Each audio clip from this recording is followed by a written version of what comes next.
Tehran کی grand مسجد میں شہید ایرانی سپریم لیڈر آیت اللہ خامنئی کی نماز جنازہ ادا کر دی گئی۔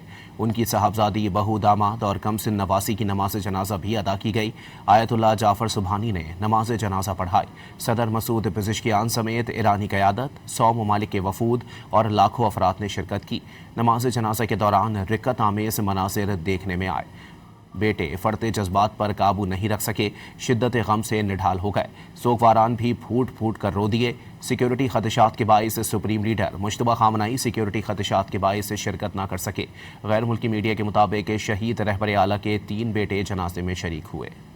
ایرانی عوام کے آغا جان کی صاحبزادی، بہو، داماد اور 3 سال کی نواسی کی نماز جنازہ بھی ادا کی گئی۔ تہران کی گرینڈ مسجد میں آیت اللہ جعفر سبحانی نے جنازہ پڑھایا۔ لاکھوں افراد نے آہوں اور سسکیوں میں شہید رہبر اعلیٰ کو الوداع کہا۔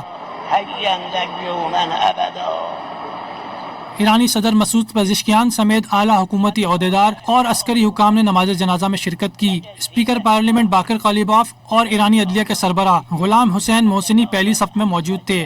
پاسداران انقلاب کے قائم مقام سربراہ بریگیڈیئر جنرل احمد وحیدی اور قدس فورس کے کمانڈر اسماعیل کانی بھی نماز جنازہ میں شریک ہوئے۔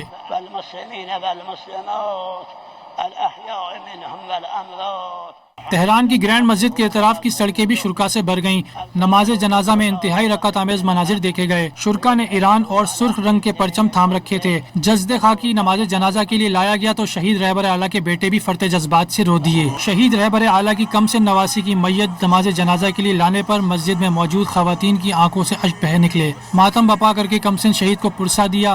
نماز جنازہ سے قبل نواح خوانی بھی کرتی رہیں۔ ایرانی سپریم لیڈر آیت اللہ مجتبی خامنئی سیکیورٹی خدشات کے باعث اپنے والد کے جنازے میں شرکت نہ کر سکے۔ ایرانی حکام کے مطابق تہران کے انقلاب اسکوائر پر نماز جنازہ کا تاریخی اجتماع کل ہوگا۔ 7 جولائی کو جسد خاکی کو قم لے جایا جائے گا۔ جنازے کو عراقی شہر نجف اور کربلا بھی منتقل کیا جائے گا، جہاں لاکھوں عراقی شہری آخری دیدار اور نماز جنازہ میں شرکت کر سکیں گے۔ شہید آیت اللہ خامنئی کو 9 جولائی کو مشہد میں امام رضا کے روزے کے احاطے میں سپرد خاک کیا جائے گا۔ ایران کے آغا جان 28 فروری کو امریکہ اور اسرائیل کے مشترکہ حملے میں شہید ہوئے تھے۔